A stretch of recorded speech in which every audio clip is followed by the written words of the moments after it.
அன்பார்ந்த சகோதர சகோதரிகளே, இயேசு கிறிஸ்து நாமத்தினால உங்களை நான் வாழ்த்துகிறேன். இப்போ நம்ம கடந்த வீடியோல என்ன பார்த்தோன்னா, விருத்த சேதனத்தை ஆண்டவர் எப்படி மனித சரீரத்துக்குள்ள வச்சாரு. உடன்படிக்கையின் அடையாளம் தான் விருத்த சேதனம் தான் உடன்படிக்கையின் அடையாளமா இருக்குது அப்படின்னு கடந்த வீடியோல நம்ம பார்த்தோம். இப்ப அந்த உடன்படிக்கைய, அதாவது விருத்த சேதனம் என்ற உடன்படிக்கைய தன்னுடைய சரீரத்துல இஸ்ராயல் மக்கள் பழைய ஏற்பாடு காலத்தில் பெற்றுக்கொண்டாங்க இல்லையா? இப்ப அந்த மாதிரி பெற்றுக்கொண்ட மக்கள் ஆண்டவர் கொடுக்கிற அந்த பலன், அந்த பாதுகாப்பு, அந்த வெற்றி எப்படின்றதை இப்போ நம்ம பார்க்கலாம். விருத்த சேதனத்தின் மூலம் வெற்றி, விருத்த சேதனம் செஞ்சுக்கிட்டதுனால அவங்களுக்கு கிடைச்ச வெற்றி. ஏன்னா இந்த உலகத்தில் இருக்கிற எல்லா மக்களையும், இஸ்ராயல் மக்களை தனக்கென்று பிரிச்சு எடுத்தாரு. தனியா பிரிச்சு எடுத்து சொந்த ஜனமா ஆக்கிட்டாரு. நீங்க எல்லாம் என் சொந்த ஜனம் அப்படின்னு சொல்லிட்டு தான் அந்த அந்த சொந்த ஜனன்றதுக்கு அடையாளமாகத்தான் விருத்த சேதனத்தை சரீரத்துல வைக்கிறாரு. சோ அந்த மாதிரி விருத்த சேதனம் பெற்றவங்கலாம் ஆண்டவருடைய பாதுகாப்புக்குள்ள இருக்கிறாங்க. ஆண்டவருடைய மக்கள், அவருக்கென்று தேர்ந்தெடுக்கப்பட்ட மக்கள், விசேஷமானவங்க, தேவனுடைய பாதுகாப்புக்குள்ள இருக்கிறவங்க. தேவனே அவர்களுக்கு தெய்வமா இருக்கிறாரு அப்படின்னு விருத்த சேதனம் சொல்லுதுங்க. சோ இந்த மாதிரி விருத்த சேதனம் பெற்றுக்கொண்டதுனால அவங்களுக்கு ஆண்டவர் பல வெற்றிகளை கொடுக்கிறாரு. உதாரணமா பைபிள்ல ஒரு சில உதாரணங்கள் உங்களுக்கு நான் தரேங்க. தாவீது ராஜா கோலியாத்தோட கூட போய் சண்டை போட்டான். கோலியாத்து பெலிஸ்தியன். 40 நாள் கோலியாத்துக்கு இந்த இஸ்ராயல் மக்கள் பயப்படுறாங்க. வின் பண்ண முடியல. அவன் பெரிய ராட்சசனா இருக்கிறான். அவன் வானத்தை பூமி உண்டாக்கின தேவனை கேலி பண்றான், கிண்டல் பண்றான். அவன் முன்னாடி யாருமே நிக்க முடியல. அவன் பக்கம் ஆயிரக்கணக்கான மக்கள் சேனை இருக்குது, யுத்த வீரர்கள் இருக்கிறாங்க. இஸ்ரேல் மக்கள் சைடுலயும் யுத்த வீரர்கள் இருக்கிறாங்க.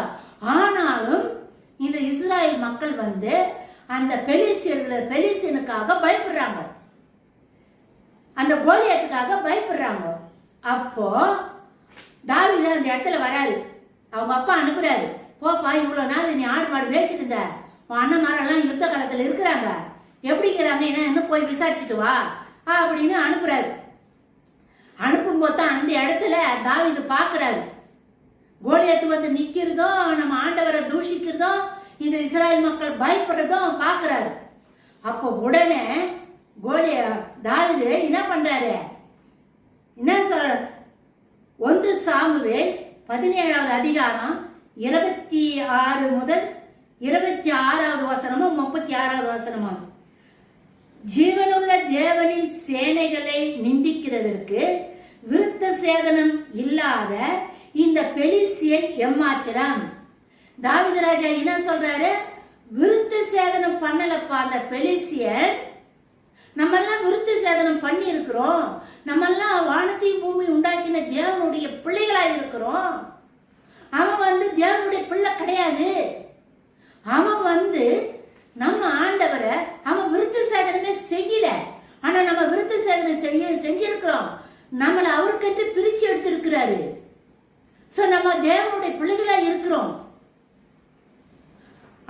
தாவீது ராஜா என்ன சொல்றாரு, ஜீவனுள்ள தேவனின் சேனைகளை நிந்திக்கிறதுக்கு. ஜீவனுள்ள தேவனின் சேனைகளை அப்படின்னா பரலோக தேவனுடைய சேனையா இஸ்ராயல் மக்கள். இந்த இஸ்ராயல் மக்களை நிந்திக்கிறதற்கு விருத்த சேதனம் இல்லாத இந்த பெலிஸ்தியன் எம்மாத்திரம். விருத்த சேதனம் செய்யாதவன் இவன், நமக்கு முன்னாடி எம்மாத்திரம் அப்படின்னு தாவீது ராஜா நினைச்சுதான் கோலியாத்தோடு கூட போய் யுத்தம் பண்றாரு. யுத்தம் பண்ணும் போது கோலியாத்த முறியடிக்கிறாரு. எப்படி எப்படி முறியடிக்கிறாரு? தாவீது ராஜா என்ன நினைக்கிறாருன்னாக்கா, வானத்தையும் பூமியும் உண்டாக்கின தேவன் எனக்கு பலனா இருக்கிறாரு, எனக்கு சக்தியா இருக்கிறாரு. நான் ஆடு மாடு மேய்க்கும் போது என் ஆடெல்லாம் வந்து ஒரு முறை சிங்கம் தூக்கிட்டு போயிடுச்சு, ஒரு முறை கரடி எடுத்துட்டு போயிடுச்சு. அது பின்னாடி போய் நான் அது வாயை கிழிச்சி, ஆட்டை கிழிக்கிற மாதிரி தோலை கிழிக்கிற மாதிரி அது வாயை கிழிச்சி அதுக்கிட்ட இருந்த ஆட்டை நான் பிடிக்கிட்டு வந்த ஆளு. விருத்த சேதனம் ஆண்டவர் நம்மளோட கூட இருக்கிறாரு, நம்மளோட கூட இருக்கிறாரு அப்படின்ற எண்ணம் தாவீதுக்குள்ள இருந்துச்சுங்க. தாவீதுக்குள்ள இருந்ததுனால தான் அவன் என்னென்னவோ உடையெல்லாம் போட்டுட்டு ஜெயிட்டு மாதிரி வந்து நிக்கிறாங்க கோலியாத்து. தாவீது சின்ன பையன், 17 வயசு பையன் தாங்க. இவங்கிட்ட என்ன இருக்கு, ஆடு மாடு ஓட்ட சொல்ல அந்த கவன் தான் கையில இருக்கும். ஸோ கூழாங்கல்ல கையில் எடுத்துக்கிட்டான். ஏன்னா ஆடு ஓட்டி கவன்ல ஓட்டி ஆடு மடக்கி அவனுக்கு அது பழக்கம். அதனால அந்த கவனை எடுத்துக்கிட்டான், கையில் எடுத்துக்கிட்டு கூழாங்கல்ல கையில் எடுத்துட்டு போறான். எடுத்துட்டு போய்தான் அவன் என்ன சொல்றான், வானத்தையும் பூமி உண்டாக்கின தேவனுடைய நாமத்தினால நான் வரேன். என்ன சொல்றாரு தாவீது ராஜா, தேவனுடைய நாமத்தினால நான் வரேன் அப்படின்னு சொல்லி, இன்னைக்கே உன் தலையை நான் ஆகாயத்து பறவைகளுக்கு காட்டுமணி இரையாக்க போறேன், உன் சரீரத்தை உன் தலையடிக்கு நான் துண்டிக்க போறேன் அப்படின்னு கோலியாத்துக்கிட்ட சவால் விடுறான். அந்த சவால் எங்கிருந்து வந்துச்சுன்னா, விருத்த சேதனத்தின் மூலமாக தேவன் என்னோடு இருக்கிறாரே, எனக்குள்ள இருக்கிறாரே, வானத்தையும் பூமி உண்டாக்கினுடைய தேவனுடைய பலம் எனக்குள்ள இருக்குது. சிங்கத்தை கீழ்ச்சி போட்டேன், கரடி கீழ்ச்சி போட்டேன், இவன் எந்த மூளை அப்படின்னு சொல்லிட்டுதான் தாவீது ராஜா போறாரு. போய் அந்த கூழாங்கல்ல எடுத்து அடிக்கும் போது எங்க பார்த்தாச்சாரு, நெத்தியில எல்லா இடமும் கவர் பண்ணிதான், நெத்தி மட்டும்தான் காலி இருந்துச்சு. குறி பார்த்துங்க அடிச்சான். உடனே ஒரே கல்லுல அவன் சரீரம் மலை போல கீழே சரிஞ்சு போச்சு.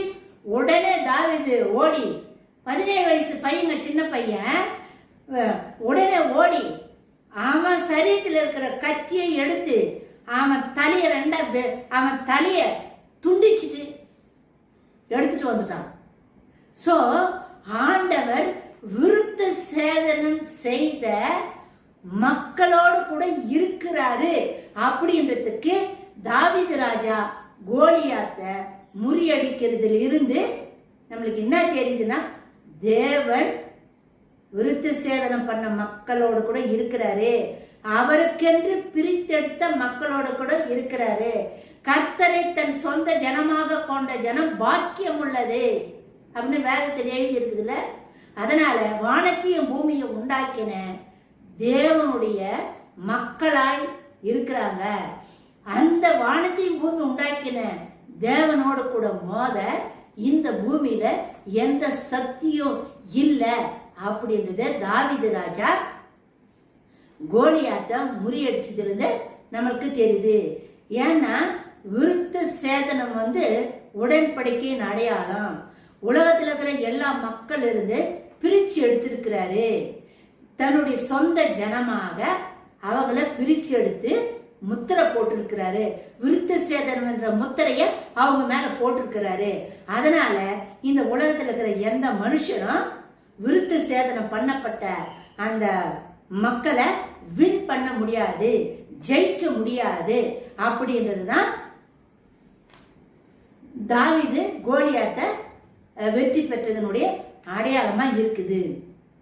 சோ விருத்த சேதனத்தின் மூலமாக இஸ்ராயல் மக்களுக்கு கிடைச்ச வெற்றி அடையாளம் இன்னும் நிறைய இருக்குதுங்க. நம்ம ராஜாக்களுடைய புஸ்தகத்தை படிச்சு பார்த்தோம்னாக்கா நிறைய யுத்தங்கள் வருது. அந்த யுத்தத்தில எல்லாம் நம்ம இஸ்ராயல் மக்கள், விருத்த சேதனம் பண்ணப்பட்ட மக்கள் வெற்றியை தான் சுதந்திரிச்சுட்டு வராங்க, தோல்வியே கிடையாது. மாரநாதா